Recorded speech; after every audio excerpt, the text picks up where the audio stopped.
There's a pattern older than Wall Street, older than the industrial age, older than nation-states themselves. A cycle that has crushed every dominant empire that believed it stood outside history. And in 2025, the United States stands exactly where past superpowers once stood. Confident, wealthy, globally dominant, yet walking step by step into the same trap they did.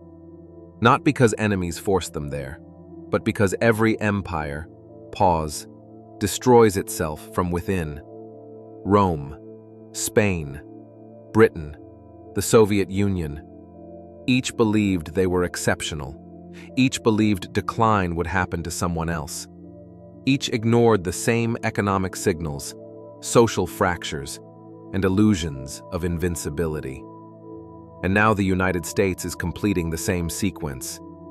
Quietly, predictably, mathematically. This isn't prophecy. This is pattern recognition. The blue live how empires really die. Empires do not fall when they appear weak. They fall when they still look strong.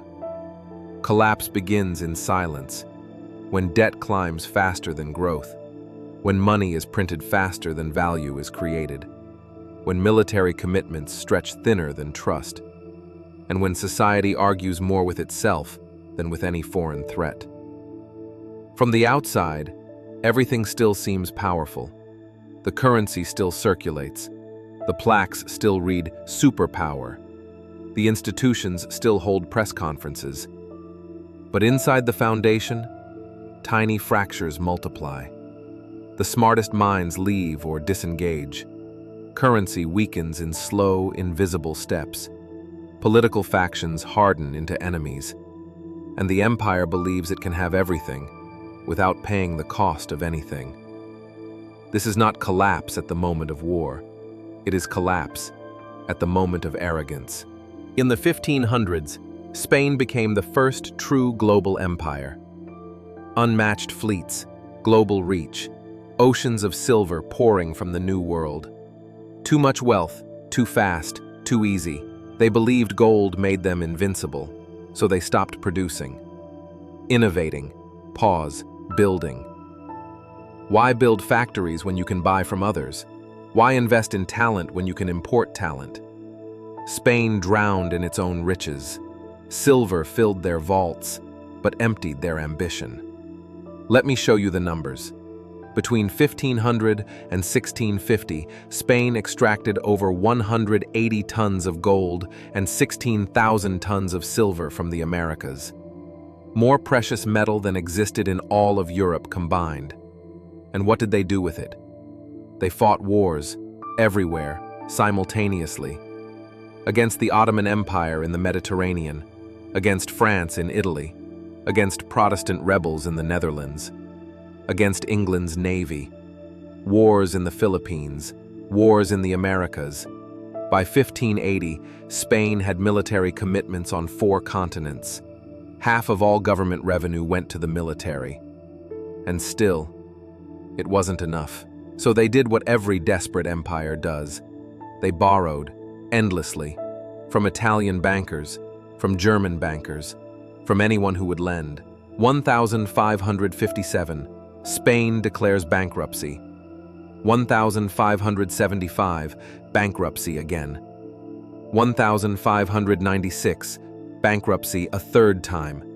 1607, bankruptcy a 4th time.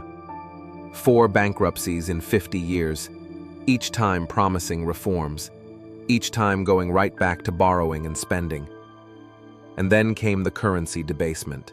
Spanish silver coins were supposed to be pure silver, but the government started mixing in copper.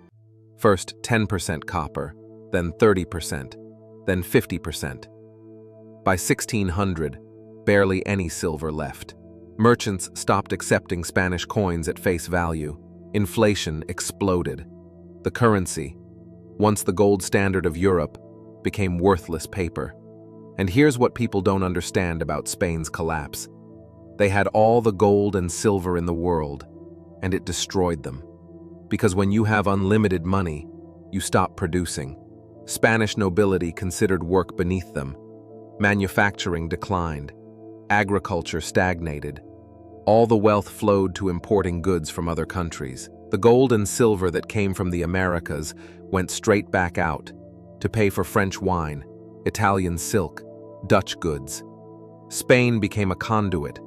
Wealth flowed through them, but none of it stayed. By 1650, Spain lost the Netherlands, their richest territory.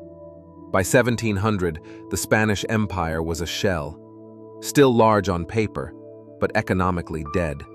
They went from the world's superpower to a secondary power in less than a century.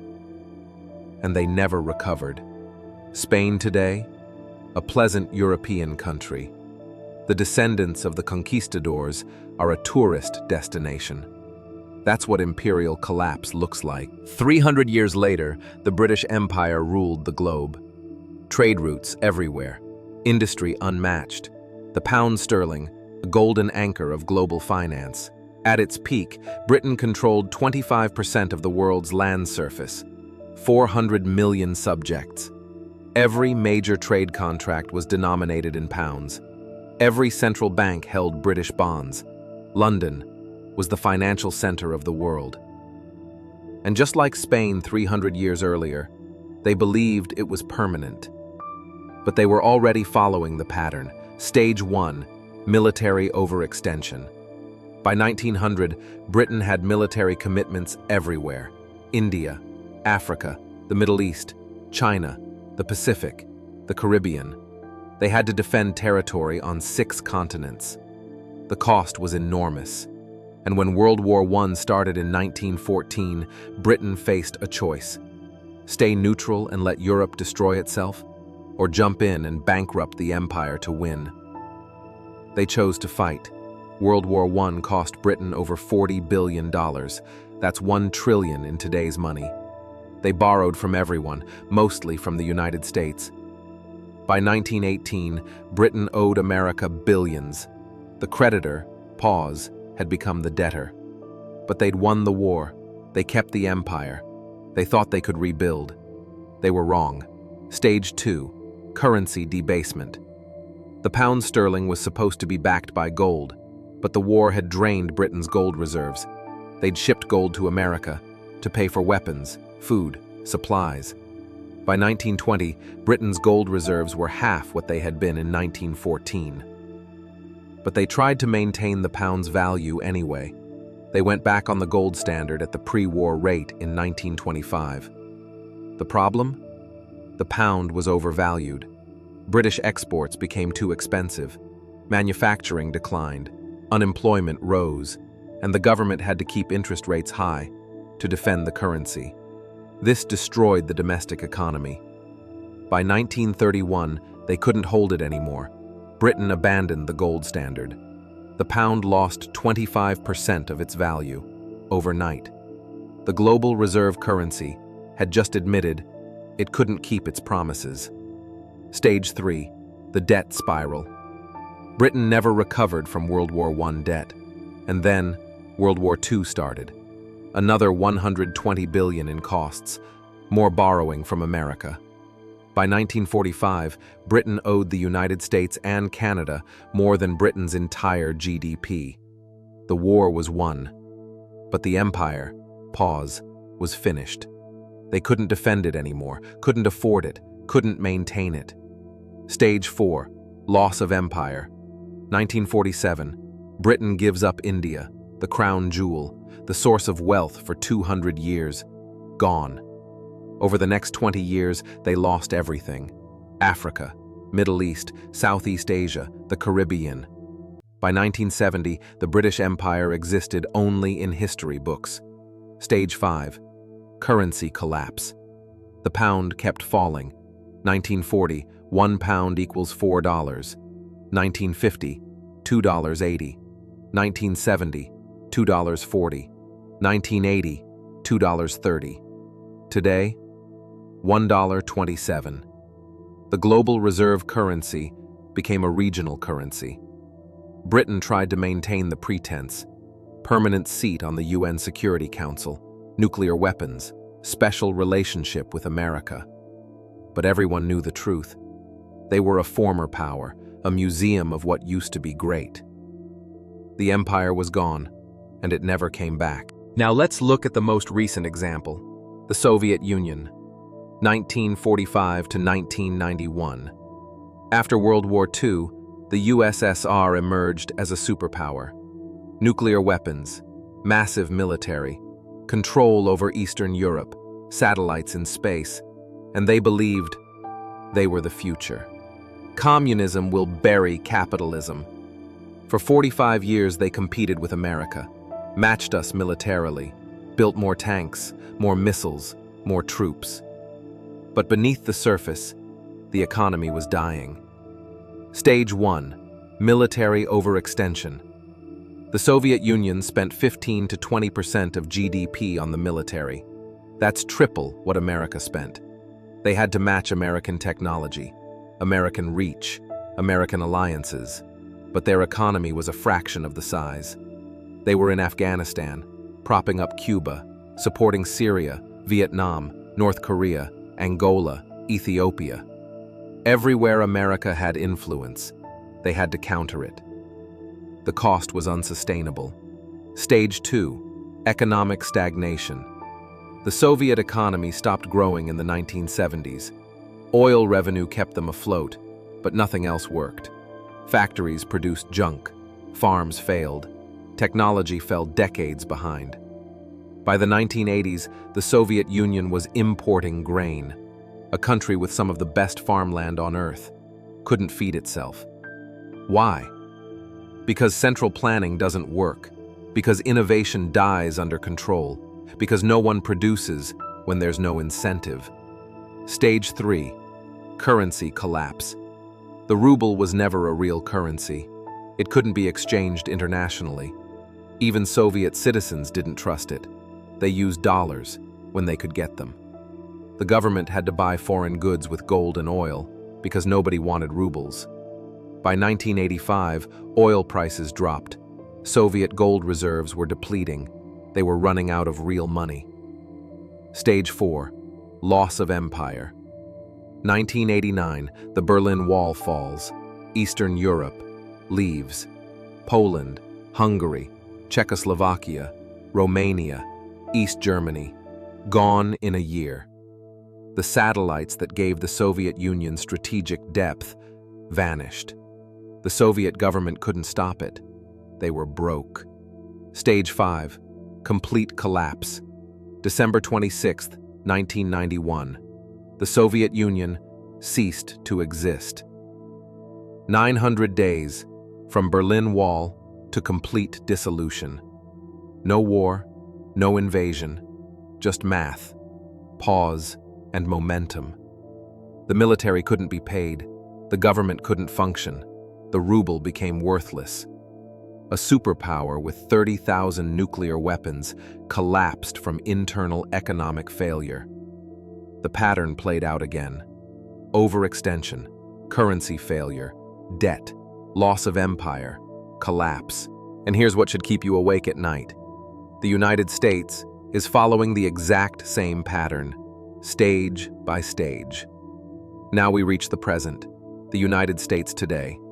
The current state: 750 military bases in 80 countries, troops in 150 countries, $36 trillion in national debt, growing $2 trillion per year.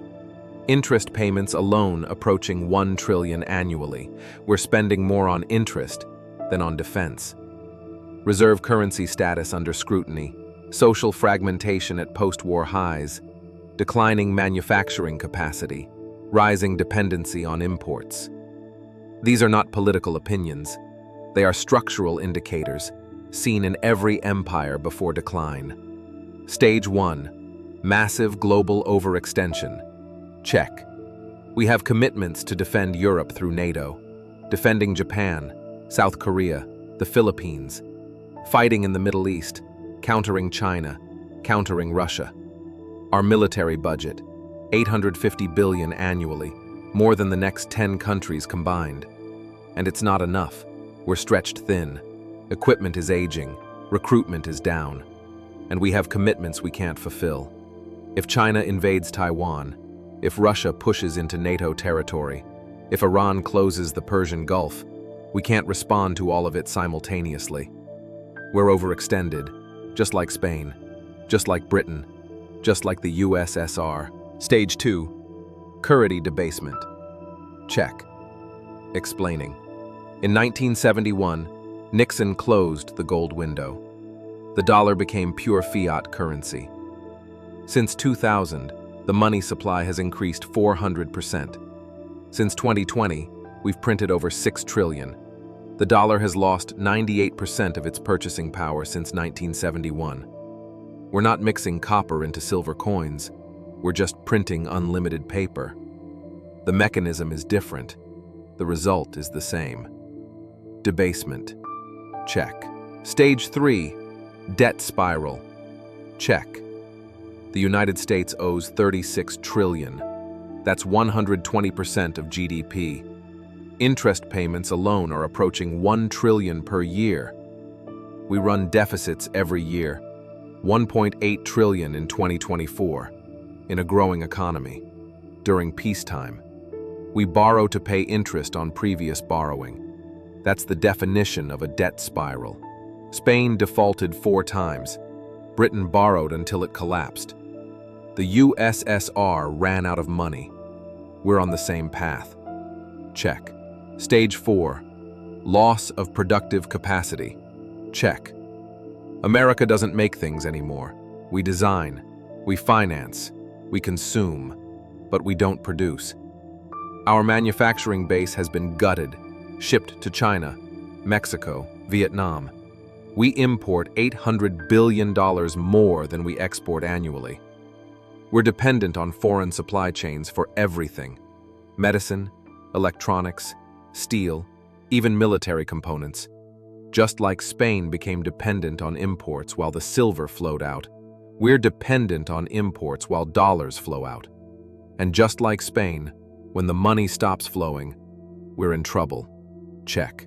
Stage 5, social decay. Check. Trust in institutions is at all-time lows. Trust in Congress, 15%. Trust in media, collapsing. Trust in elections, broken. Crime is rising in major cities. Homelessness is exploding. Drug overdoses kill 100,000 Americans annually. The best and brightest are leaving or checking out. Fertility rates are collapsing. Political dysfunction is total. We can't agree on anything, can't fix anything, can't build anything. The signs of decay are everywhere, but everyone pretends it's fine. It's not fine. Check. Where we are, we're on stage 5 of 7. The Soviet Union made it to stage 5 before complete collapse. So did Britain. Spain lasted longer, but the pattern is the same. We're not at the end yet, but we're deep into the sequence. Stage 6 is loss of reserve currency status. That's when allies start diversifying, when trade moves to other currencies, when the dollar comes flooding back home, because no one needs to hold it anymore. We're seeing early signs. BRICS nations developing alternatives, central banks buying gold, China and Russia trading in yuan and rubles, Saudi Arabia accepting yuan for oil. The cracks are forming. Stage 7 is collapse, not gradual decline, sudden implosion. So here's what you need to understand. Empires collapse, but individuals can prepare. When the world changes, wealth doesn't disappear. It moves, quietly, predictably, to the prepared. What history teaches. In 1929, millions of Americans lost everything, but some people got incredibly rich. Joseph Kennedy, John D. Rockefeller. They bought assets at the bottom. In 2008, millions were wiped out, but some people made billions. John Paulson made $15 billion betting against the housing market. What's the difference between those who lost everything and those who profited? They understood the pattern. They prepared before the collapse. Step 1. Diversify your foundation. Do not keep all your resources in one system. Multiple banks, different jurisdictions, different asset types. Remember, In 1929, people who had money in small, conservative banks often kept it. People who trusted the big New York banks lost everything. Step 2. Understand what survives. When empires collapse, certain assets survive. Physical gold. In every collapse, gold preserved wealth, hard assets, land, commodities, things that have intrinsic value, skills and knowledge. These can't be confiscated or inflated away. Paper promises, contracts, government bonds in a collapsing empire. They become worthless. Step 3. Watch for the acceleration. Collapse doesn't announce itself with a press conference. It happens fast. Warning signs. Major banks announcing temporary liquidity issues. Emergency Federal Reserve meetings. Stock market drops of 10% or more in days.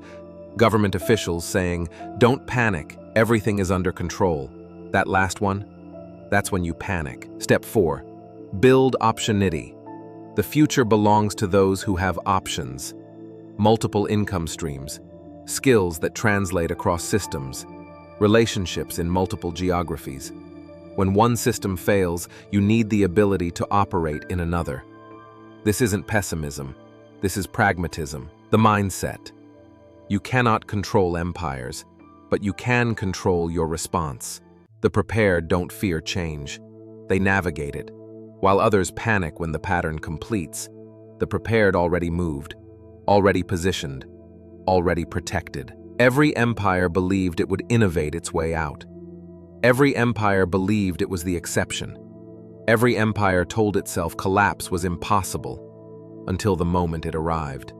America still has strengths: technology, entrepreneurship, energy, talent, resilience. It can still choose reinvention over denial. But history whispers the same warning. No empire escapes consequences. Only individuals prepare for them. When the world changes, you have a choice. Be swept along with the current, or position yourself for what comes next. The future will not reward panic. It will reward clarity. If you understand the pattern, you don't fear the cycle. You navigate it. History already wrote the script. The question isn't whether the world changes. The question is whether you change with it. If this opened your eyes to where we actually are, hit subscribe. Because when stage 6 begins, when reserve currency status starts cracking, you'll want to understand what's happening and why. The patterns repeat. The empires fall. But the prepared survive. And sometimes they thrive.